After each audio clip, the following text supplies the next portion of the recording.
Hello, I'm Dick Foth, and I'd like to welcome you to Known, stories to make sense of it all. And these stories are what I call walking books, real-life people from different places, different ages, different cultures, and I want to have some conversations with them across disciplines and generations and cultures in order to encourage a kind of knowing, fresh lenses through which to see the world. One of those lenses will be Scripture, or more specifically, Jesus of Nazareth, whose life, I believe, changed the course of the history of the world. So, thanks for listening in. Great to have you with us. So we're sitting on 8th Street Southeast in Washington, D.C., just a couple of hundred yards from 8th and 9 Marine Corps Barracks, which is famous in the military world. And I'm sitting with my friends, Justin and Mackenzie Matthew. Hi, guys. Hi. Hey, Dick. And we've been back here for a couple of days and just roaming around doing things, stirring up trouble, trying to run the nation and all of that. But you guys are an iconic couple in my circles because you work with young people. And Justin, you work with middle schoolers. That's right. And high school sort of overlap.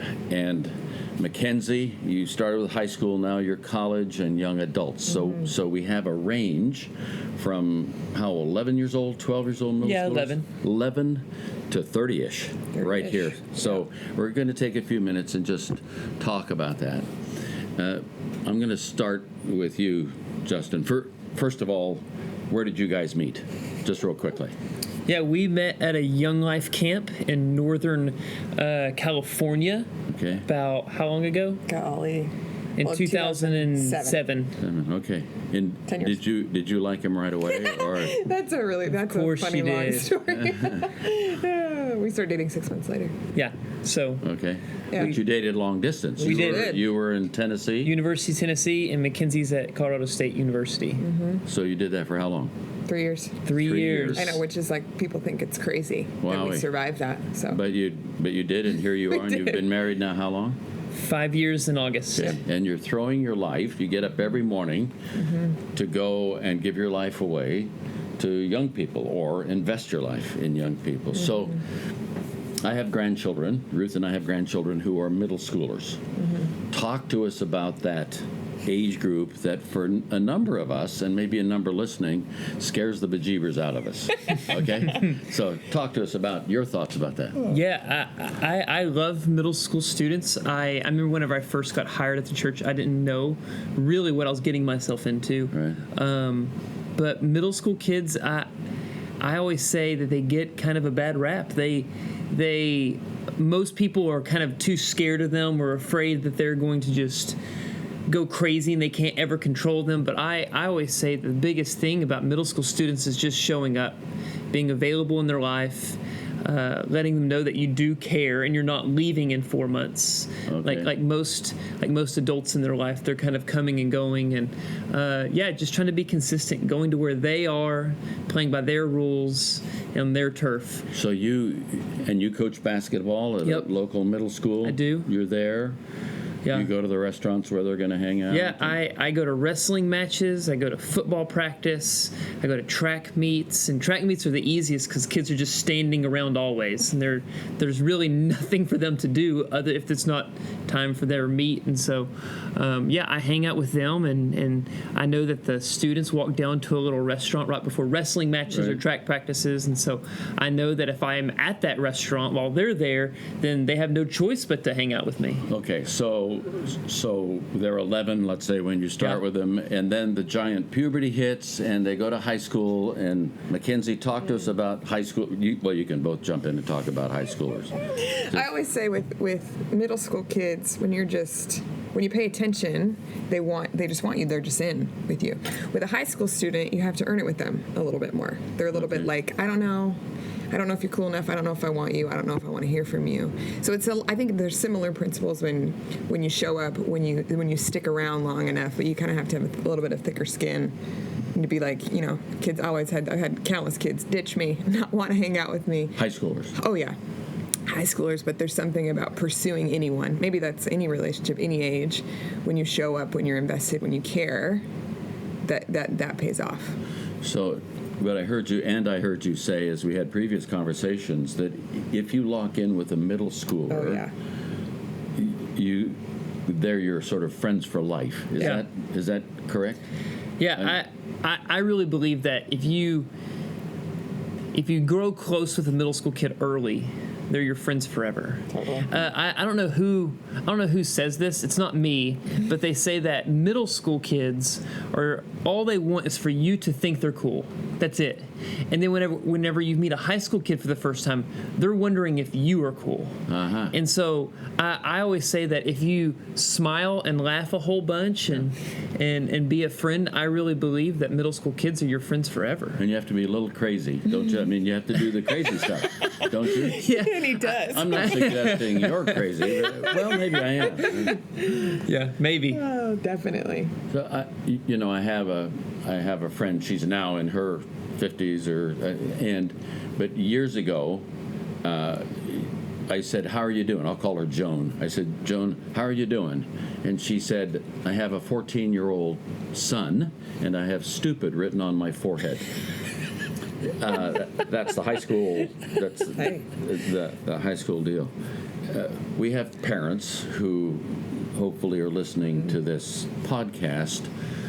What can we as parents, or as grandparents, in my case, because we've got grandchildren who are middle school and high school, what can we do to help nurture our kids and grandkids in a culture that has 1,000 voices? Mm-hmm. What can we do to work hand in glove with folks like you who are youth workers? What can we do? I always say that I get parents that come up to me all the time and they'll say, Justin, in your small group, if my son says anything about anything, I want you to come and tell me. Okay. And I always say, okay, maybe. And then I kind of explain to them that I think that there's some things that they want to share with somebody other than their parents. And we have kind of the helicopter parents that like, I want to sit in on their small groups. I want to stare through the blinds while you guys are having small groups. And then you have the other side where you have parents that are just like, I don't care what's going on. As long as they're there, I get a night where I don't have my kid. And so they just kind of want to be just whatever. And I think of students who I really believe that whether they say it or not, they want to have a deep relationship with their parents. And I think some parents try to force that, and I think other parents could care less about that. One of my big thoughts when it comes to parents, really of lots of different ages, is the idea of just listening and asking and being curious. I think there's a lot of parents that want to tell their kids a lot of things, or like, oh, I got something to tell you. Listen to this, or like, kind of be firm. But I think there's a lot because we're trying to invest principles in their lives. Totally, and I think the heart is good, but I think that can miss sometimes. And being able to be curious, to ask, what do you think about that? What do you see here? How does this make you feel? Asking questions and trying to listen or give them the stage to be heard, I think goes a really long way. Sometimes my son-in-law and I just took their 13-year-old, because we do this thing of taking our 13-year-old grandkids on trips. He wanted to go to Hawaii. And so we ended up going there, and he was playing a particular video game, and which is standard procedure, and that's standard operating procedure always. Right. But things dynamically changed when I said to him, "Tell me about that game, and could you teach me? Yeah. Teach me about that game." And it allowed for, again, my interest in his world, whether I liked his world or not, or, because a lot of times, the video games, why don't you talk to me and all that. We had some friends for years, well, still have them, but they had 6 children, and they would do marriage stuff. And they had this sort of model of how you bring up a child, and they said birth to 7, you have rules. Johnny, don't go in the street. Cars are bad for your health. From 8 to 13, it was example. The kids are watching you like hawks to see how you're doing, how you do this, because if it's incongruent, if you're not doing what you talk about and so forth. And from 14 and up, you negotiate as a parent. So you're dealing with, on the one hand, young people who want example, who are looking at you for that, and you're also dealing with negotiators. Mm-hmm. I had some youth workers say to me, youth work would be tremendous if it weren't for the parents. and that's not, or excuse me, not youth workers. It was a high school teacher who said, being a high school teacher would be great if it weren't for the parents. This is in the last year and a half. As a parent, I take offense. I say, "What are you talking about?" But what would be an ideal for you as people who are trying to help other people's children understand life, understand eternal life, understand who Jesus is, and so forth? What might be a couple of things that you would say? And then we're going to just wrap this up. Yeah, I love when parents come to me and ask how they can help. I love that. I love when parents say that, hey, I just want to make sure that I'm invested, and I want to know how I can help and how I can help you and support you. And I just really think that a lot of times parents, they kind of use, I would say, youth workers and as almost kind of like an in. They think that I'm working on their team. I'm on the parents' team, and they think it's like me and the parent versus the kid. Uh-huh. And then I always say that I'm working on your team. Like, you have unbelievably amount more time with a student than I do. Uh-huh. And so I want to say that I want to be on your team as we try to serve your child best. Uh-huh. And I really, really appreciate when parents, when first off they trust me, and they tell me they trust me, and they want their student to hang out with me. There's nothing more frustrating for me whenever I'm trying to do my best to pursue a student and their parents are just like, no, he can't really do that tonight. And it's really, really tough. And I look at it as opportunities missed. Sure. A lot of times, and then I also have students where they can be grounded from everything except for me, and which is also pretty crazy too. And so, I get parents, or I get students that will text me and be like, "Hey, I can't come tonight because I'm grounded," and I'm like, "From church? you're grounded from church?" And so, grounded from Jesus. Yeah, there from Jesus. Go. None of that. Yeah, in 1 month, Jesus is back, and so. But I get it. I do. I was a parent. So I understand. I wish I'd had somebody like you when I was 13. Yeah. And we could shoot. Actually, I had one guy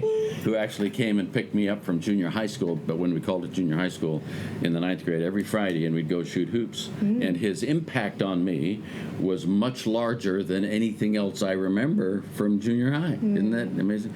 Mackenzie, you have any last thoughts at this moment? Or no, I think that's all. Yeah, that's really good. I think parents are all parents are really just doing the best they can. Boy, and I think that's I see that a ton, and I think it's okay to have space to say, hey, we're just doing the best we can. Yeah. Not having to necessarily have it all figured out, or necessarily having to control everything. Well, because most of us never did it before. Totally. We didn't do that. I'd like to come back in a bit, not right now. We're going to wrap this piece up, but I want to talk about social media. Oof. Maybe we can do this in 2 segments and come back and do a social media segment. Mm-hmm. If I could add anything to the Bible, this is going to sound terrible. If I could add anything I would like to have a Bible with inflection, so that when Jesus says, don't give any thought for tomorrow, because tomorrow's got enough junk for that's a fourth prayer for, just stuff like. But the other piece, if we could only have read Jesus in his teen years, because we have him to 12. And then it jumps to like 30, so we have that. And I don't think that's sacrilegious. I just think that's a piece that we need to be, we need to engage young people in following this Jesus, but we don't have that piece of the model. But we do have his model of going and being with people where they were, Totally. walking with them through their stuff. We do have that all the way through, and that's what you do. So thank you for investing in our kids and grandkids. Love you, and we'll circle back and do another piece of this in a bit. Thanks. Great. Bo. Thanks, Dick. You're the Bye-bye. best. We'll continue the conversation with Justin and Mackenzie Matthews a bit later. And by a bit later, I mean in another podcast down the road, because it's important, I think, for us to have better handles on youth culture today, especially the whole arena of social media, which impacts all of us, but particularly it impacts young people. So we'll circle back to them down the road a bit. Thanks for being with us today.